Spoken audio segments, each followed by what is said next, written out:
आचार्य जी, अब हमारे गांव में सूफी मुर्शिद रहते थे फकीर, हम उनके पास बचपन से ही उनकी कृपा हुई और हम उनके पास वो हमें बुलाने लगे। मेरा किसी धार्मिक शिक्षा में जिला स्तरीय वहाँ मैं अव्वल आया उसमें। उनको पता चला कि ये धार्मिक पुस्तकें वगैरह पढ़ता है, बचपन से कोशो वगैरह पढ़ता है, तो उन्होंने मुझे बुला लिया। धीरे धीरे हम कुछ और कारणों से जाने लगे, जैसे हम कहते हैं कि इनके पास तो बहुत ज्ञान है, तो ज्ञान ही सीखते हैं। धीरे धीरे 3-4 साल जब हो गए तो हम उनके प्रेम में पड़ गए। सच में पहले तो हमें सिर्फ ज्ञान के लिए, लेकिन असल में हमें उनका रूप बिल्कुल आज के साल पहले उन्होंने अपना शरीर छोड़ा। आखिरी 2 साल हमें पता चला कि वो कौन है। पहले तो हम उसको हारमास का पुतला ही समझते थे। उनके बाद उनका बहुत हमें उनके पास रहने का मौका मिला सुबह शाम, क्योंकि हमारे घर से बस 2 किलोमीटर दूरी थी। मैं, दिलबाग और तीनों हम वहाँ जाते थे। जब वो चले गए तो हमें उनका एहसास हुआ कि हमने बहुत बड़ा मौका कमाया, बहुत बड़ा, ना पूरा होने वाला गाड़ी। और उसका कुछ स्वाद भी लगा हमें। उन्होंने हमें सत्संग करना सिखाया, रात को 2-2 बजे तक बिठाया, कैसे बैठते हैं बेटा, और डांट लगाते थे डेली, बहुत बुरे हाल करते थे।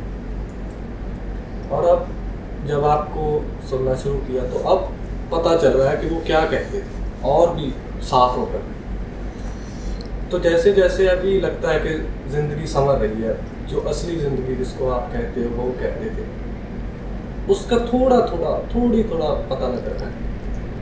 तो जो थोड़ा पता लग रहा है, उसके साथ ही जो हमारे बड़े मलिन चेहरे हैं वो भी आगे आ रहे हैं। आज के साल पहले मेरी बात हो रही थी हनी से, तो मैं इनको पूछ रहा था कि अहंकार क्या होता है, 3-4 साल पहले की बात। तो आज मुझे पता चल रहा है कि मेरी हर बात ही अहंकार से निकल रही है। मैं किसी के साथ ओशो की भी बात कर रहा, तो वहाँ भी कहीं बात है कि इसको पता चले कि इसको कितना ज्ञान है। मतलब वो जो इतना नेगेटिविटी अपनी दिख रही है, हर जगह बेईमानी है, छोटी बातों में हम बेईमानी करते हैं, उसने परेशान कर रखा है बहुत। और वो जो थोड़ा मिल रहा है, थोड़ी आँख खुल रही है, शांति भी बड़ी नसीब हो रही है, और खुद को भाग्यशाली मानते हैं कि उनके साथ रहने का मौका मिला। उन्होंने हमें अपने पास बुलाया, हमें तो कुछ पता ही नहीं था। तो वो बेसब्रेपन की वजह से भी जो नहीं है पास, जो थोड़ी शांति मिली है, तो दिल करता और इसमें छलांग लगाई जाए। वो कैसे होगा? और बुरा लगता है जब अपना मलिन चेहरा दिखाई देता है। और आजकल तो नींद भी उड़ी हुई है, रात को 2-2 बजे तक। मतलब एक तरफ शांति भी बढ़ रही है और एक तरफ व्याकुलता इतनी बढ़ रही है कि मतलब जब वो।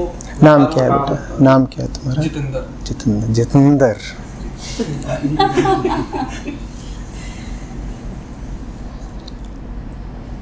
जितेंद्र। तो जितेंद्र, कल मैंने पिक्चर देखी। कौन सी देखी? स्त्री। उसमें थी एक चुड़ैल।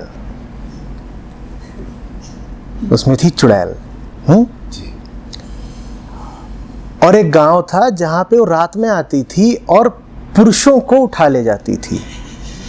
सिर्फ पुरुषों को उठा के ले जाती थी।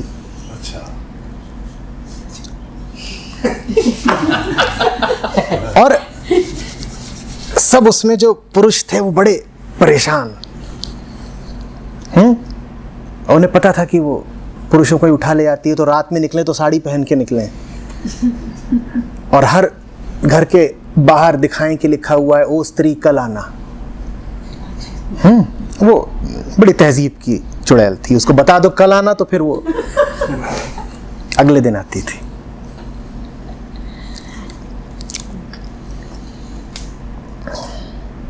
कहानी के कई चेहरे थे, मैं उतना ही बताऊंगा जितना अभी इस प्रसंग के लिए उपयुक्त है।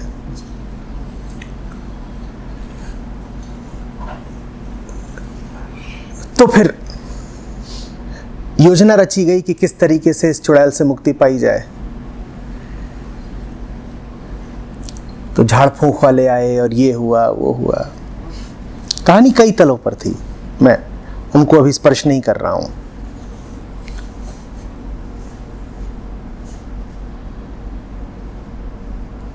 ये उसको मारने के लिए गए, चुड़ैल को।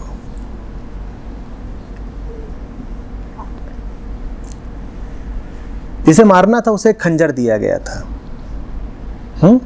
एक अभिमंत्रित आविष्ट खंजर था कि इसको चुड़ैल के सीने में घोंप दो, मर जाएगी।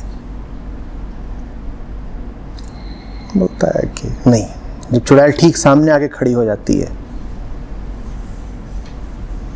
और दांत दिखाने लगती है और नाखून बढ़ा के गर्दन पे झपटने लगती है, तो डांट लगाता है उसको, बोलता है क्या कर रहा है, चुड़ैल को डांट रहा है, बोलता है क्या कर रही है, पागल हो गई है। और चुड़ैल थम जाती है। ये पहला शख्स था जिसने चुड़ैल की आंखों में आंख डाल के देखा और डांटा। डांटने के लिए जरा अपनापन चाहिए, जरा प्यार चाहिए, और डांटा, डांट लगाई। तो क्या कर रही है, पागल हो गई है। चुड़ैल थम जाती है।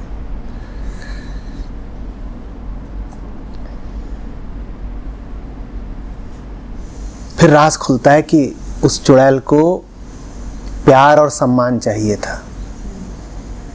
कहानी भी यही है कि वो एक बहुत पुरानी वेश्या थी जो शादी करके बसना चाह रही थी, उसको बसने नहीं दिया, गांव वालों ने मार वार दिया, तो अब वो चुड़ैल बन के घूमती थी और गांव के पुरुषों ने उसको मारा था, तो पुरुषों को उठा उठा के ले जाती थी।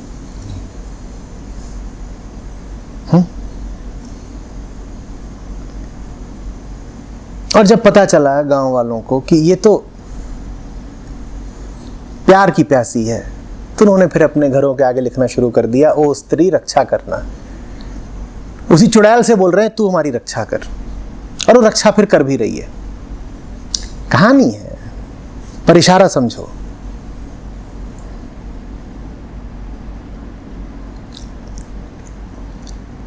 प्रकृति को, माया को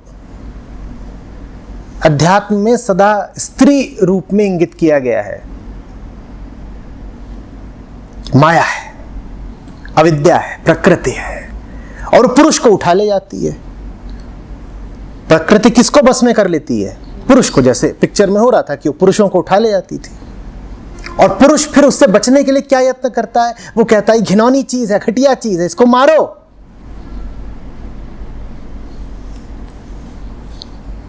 पता नहीं जानबूझ के किया या यूं ही संयोगवश हो गया, पर जो भी इस पिक्चर का कथाकार था उसने बात दूर की कह दी। उसने कहा मार के काम नहीं चलेगा।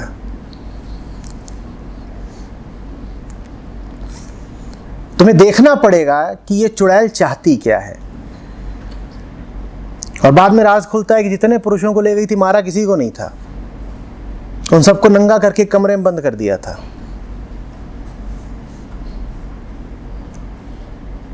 और जब उसको थोड़ा प्रेम मिल जाता है तो सबको छोड़ देती है, वो सब भग के गांव में वापस आ जाते हैं। सब नंगे नंगे भग रहे हैं इतने सारे।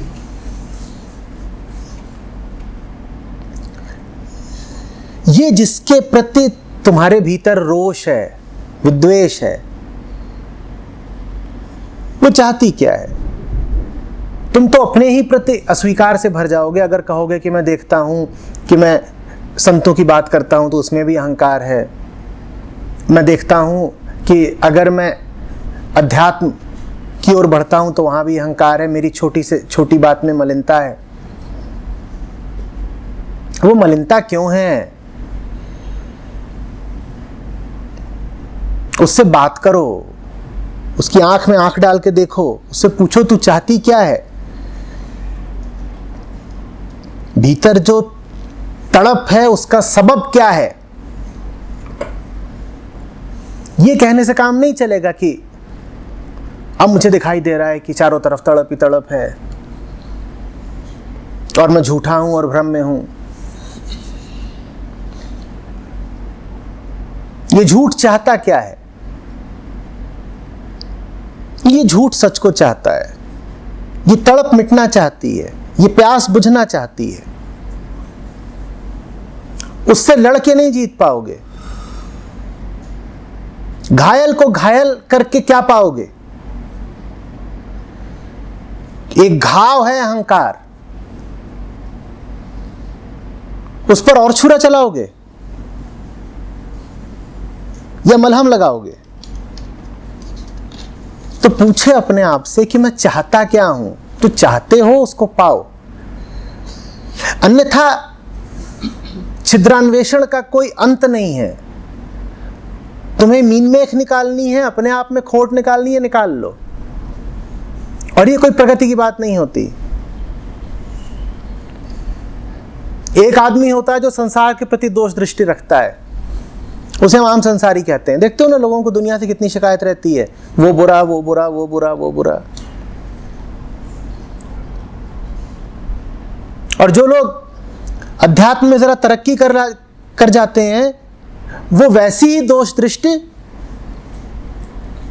अपने लिए रखने लग जाते हैं। कहते हैं मैं यहां बुरा, मैं वहां बुरा, मैं यहां बुरा, वहां बुरा।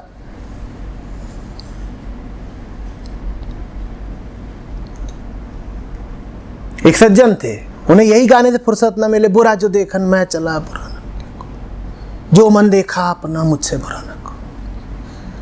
मैंने उनसे कहा देखो तुम खुशी कितनी मिलती है ये गा के, तुम इतने बुरे ना होते तुम्हें इतनी खुशी कैसे मिलती?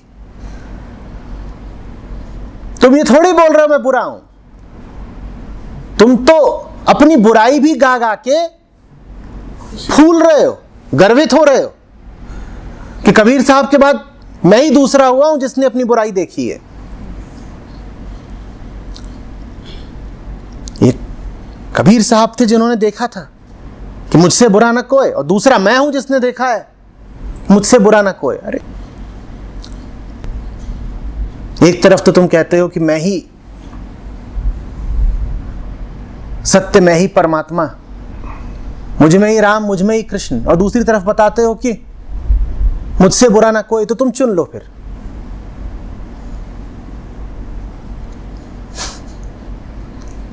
चुन लो।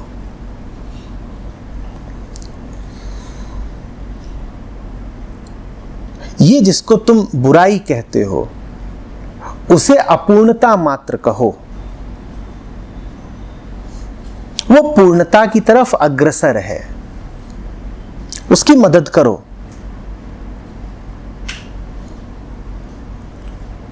वो एक ऐसा पशु है जो प्यासा तो है साथ ही साथ अंधा भी है।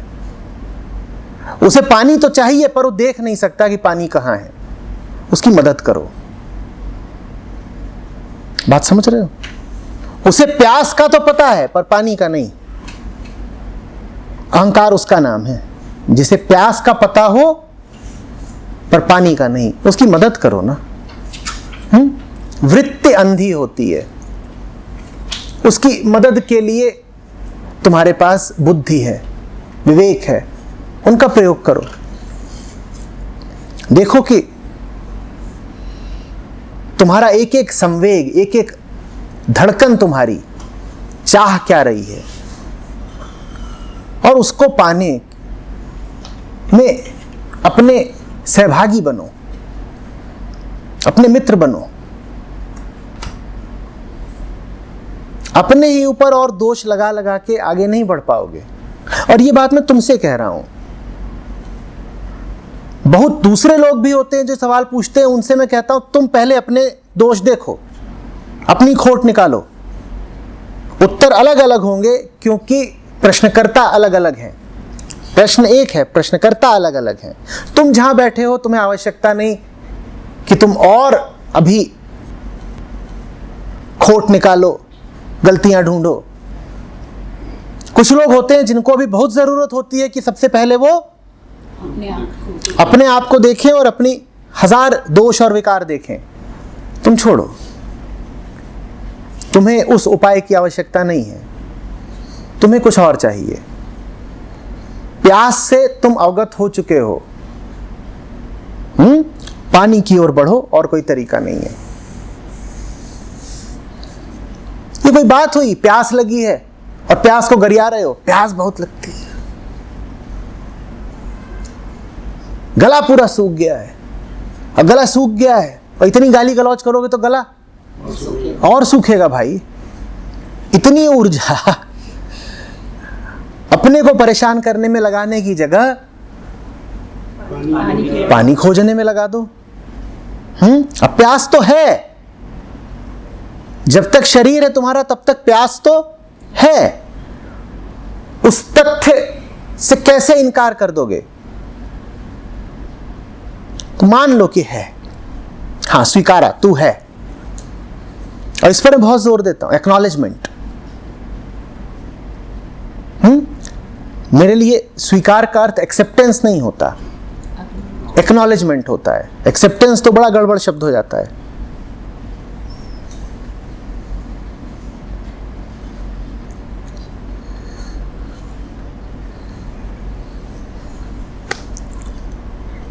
अभिसम्मति, एक्नॉलेजमेंट, हाँ ये है। मैं झूठ नहीं बोल सकता अपने आप से, मुझे मानना पड़ेगा कि ये है, और अब मैं देखूंगा कि मुझे क्या करना है। इसी से तय होगा कि मेरे जीवन का उद्देश्य क्या है, इसी से तय होगा कि मुझे किस दिशा में बढ़ना है, इसी से तय होगा कि मैं कल कहां बैठूंगा, परसों कहां गुजारूंगा। क्योंकि अगर कोई एक चीज है जिसके साथ में लगातार जी रहा हूं तो वो ये है, और ये तो फिर भी बुझ जाए, अगर यहां लगी हो प्यास तो बड़ा मुश्किल हो जाता है। बाकी सब आता जाता रहता है। लोग कहते हैं सत्य अटल अचल होता है, सत्य का तो हमें पता नहीं, लेकिन हमारी प्यास जरूर अटल अचल है। बाकी चीजें ऊपर नीचे आती जाती रहती हैं, प्यास हमारी अनवरत है, घटती नहीं, मिटती नहीं।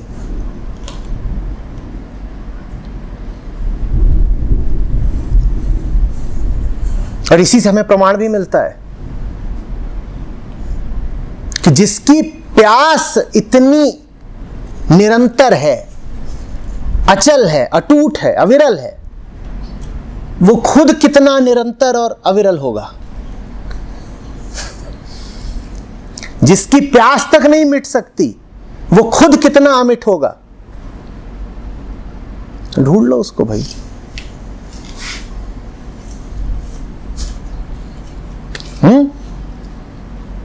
आइंदा से अपने को दोष मत देना, इसलिए नहीं कि बुरी बात है, इसलिए कि उससे कोई लाभ नहीं होने वाला।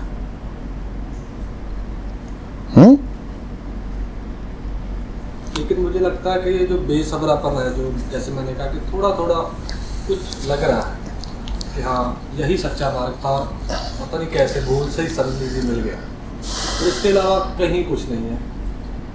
तो वो जो बेसब्रापन है जो थोड़ा सा मिला है, तो जो ये कुछ है जो चल रहा है, इससे पीछा छुड़ाना चाहता हूँ बड़ी तेजी से।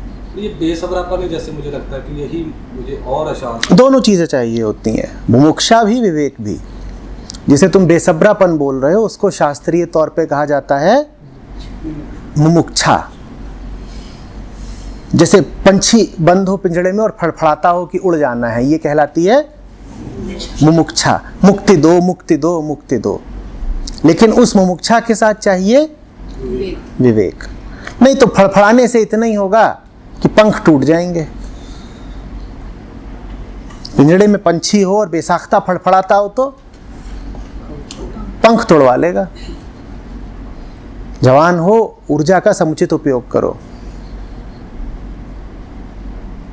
ये पंख फड़फड़ाने भर के लिए नहीं है, उड़ जाने के लिए है। बुद्धि, विवेक, प्रज्ञान, भरपूर प्रयोग करो इनका।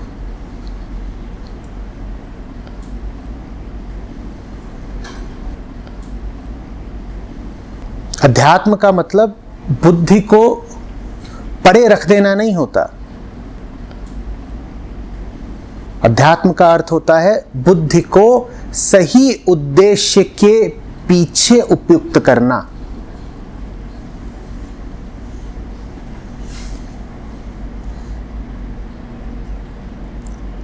आध्यात्मिक आदमी को तो बहुत बहुत तीव्र बुद्धि होना चाहिए,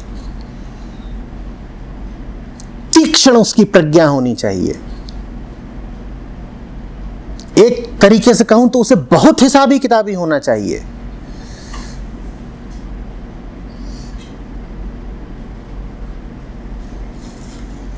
साईं मेरा बानिया, सहज करे व्यापार, बिल पलड़ी बिन दांडी तोले सब संसार। एक एक पैसे का हिसाब किताब पता होना चाहिए।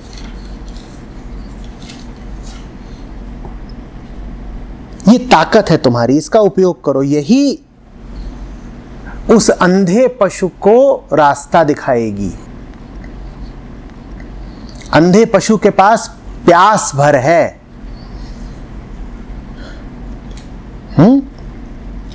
आंखें विवेक बनेगा।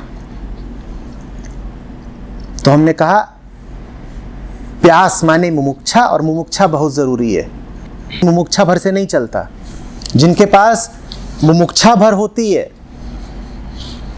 और विवेक नहीं होता, उनको जीवन में बड़े बुरे अनुभव हो जाते हैं फिर।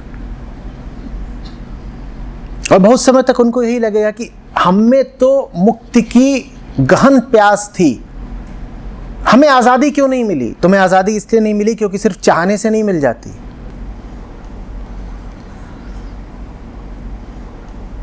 जीव पैदा हुए हो ना, तो जीव के पास सिर्फ कलाइयां ही नहीं है जिनमें बेड़ियां पड़ी हों। जीव के पास, मैं कह रहा हूं, बुद्धि भी है। तुम्हें अपनी पूरी सत्ता का उपयोग करना पड़ेगा। अगर किसी अंधे पशु की तरह तुमने सिर्फ बाजुओं का जोर दिखाया, तो इसका अर्थ है कि अभी तुम पूरी हस्ती से आजादी नहीं चाह रहे हो। अगर तुमने अपने पूरे अस्तित्व का उपयोग करके आजादी चाहिए होती, तो क्या तुमने सिर्फ बाजुओं का बल दिखाया होता? तुमने तो फिर बुद्धि का बल भी दिखाया होता ना।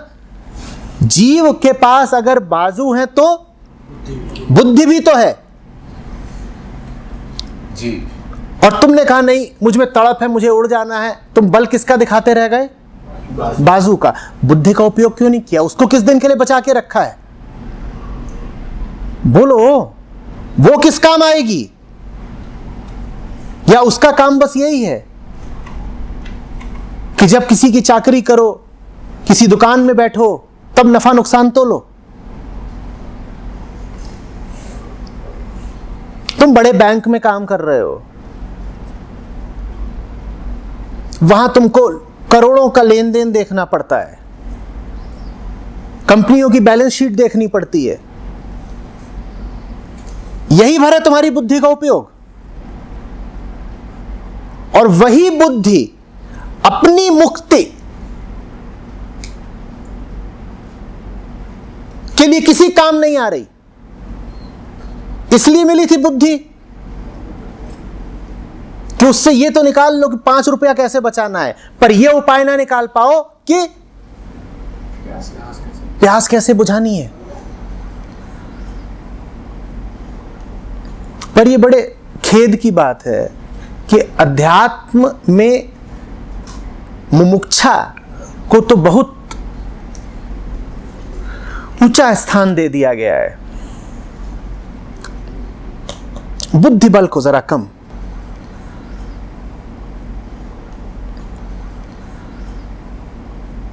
आध्यात्मिक आदमी को बहुत बहुत चतुर भी होना पड़ेगा।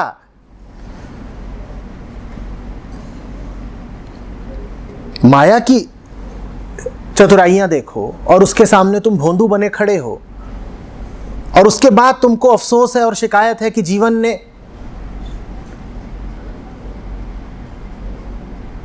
तुम्हें पत्थर और कांटे क्यों दिए।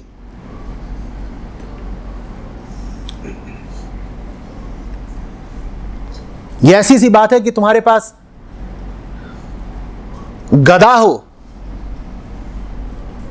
और जेब में पिस्तौल हो, और दुश्मन से लड़ने के लिए तुम इस्तेमाल किसका कर रहे हो? गदा का। जब ऐसी तुम्हारी बुद्धि है तो कहां से तुमको विजय मिलेगी? बात समझ रहे हो?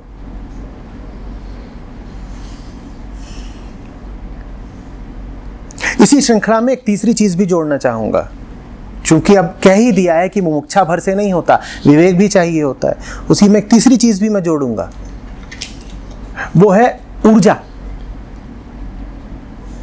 चौथी पांचवी भी जोड़ सकता हूं, पर कहीं तो रुकना है तो तीसरी पे रुकूंगा। ऊर्जा, मुमुक्षा प्यास है, बुद्धि आंखें हैं और रास्ता है, और ऊर्जा है पानी तक पहुंच पाने की सामर्थ्य। मुमुक्षा ने बता दिया कि प्यास लगी है, विवेक ने बता दिया कि कौन सा द्वार दरवाजा इस्तेमाल करोगे, किस रास्ते से उस तक पहुंचोगे, लेकिन फिर भी पानी तक पहुंचने के लिए जान चाहिए। जान, जिसमें जान नहीं है उसके लिए कोई अध्यात्म नहीं है। फिर मुक्ति न मिले तो शिकायत मत करना। और ऐसे भी मामले देखने को मिलते हैं कि मुमुक्षा भी थी, विवेक भी था, जान नहीं थी।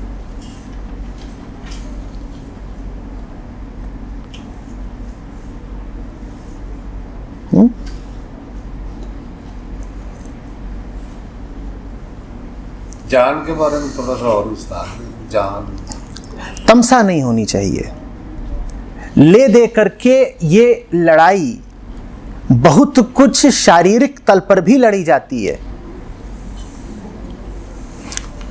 मैं क्यों कह रहा हूं? क्योंकि अंततः तुम्हें खतरा यही तो होता है ना कि शरीर छिन जाएगा। किसी भी आदमी का आखिरी खतरा क्या है? कि शरीर पर आफत आ जाएगी। तो जो शारीरिक रूप से यत्न करने को राजी नहीं है, उसकी मुक्ति मुश्किल पड़ेगी। तुम्हें तैयार रहना चाहिए बिल्कुल सड़क पर सोने के लिए। तुम्हें तैयार रहना चाहिए कि हल्का फुल्का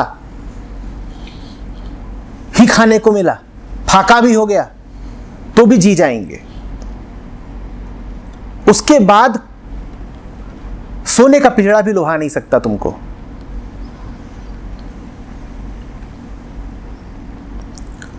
शरीर का इसमें बड़ा किरदार है, उसकी उपेक्षा नहीं की जा सकती। और याद रखना, तुम्हारी आध्यात्मिक यात्रा में बहुत बड़े बड़े ऐसे अंतराल आएंगे जब तुम्हें लगेगा कि सारी परीक्षा ही शारीरिक मात्र है।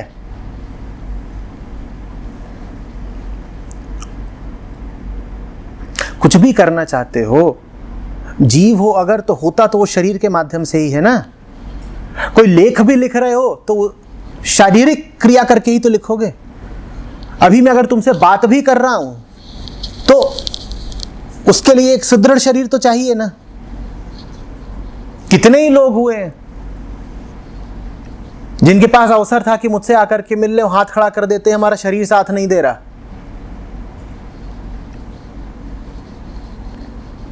होगी तुम में बड़ी मुमुक्षा। जब शरीर के तल पर ही तुम तामसिक आदमी हो तो कैसे काम चलेगा? अंततः तो तुम्हें शरीर ही हिलाना पड़ेगा। कुछ भी कर लो, शरीर ही हिलाना पड़ेगा। आखिरी लड़ाई शरीर की ही होनी है। आखिरी लड़ाई शरीर की क्यों होनी है? क्योंकि तुमने अपनी प्रथम पहचान शरीर को बना रखा है। शरीर के जन्म को अपना जन्म कहते हो।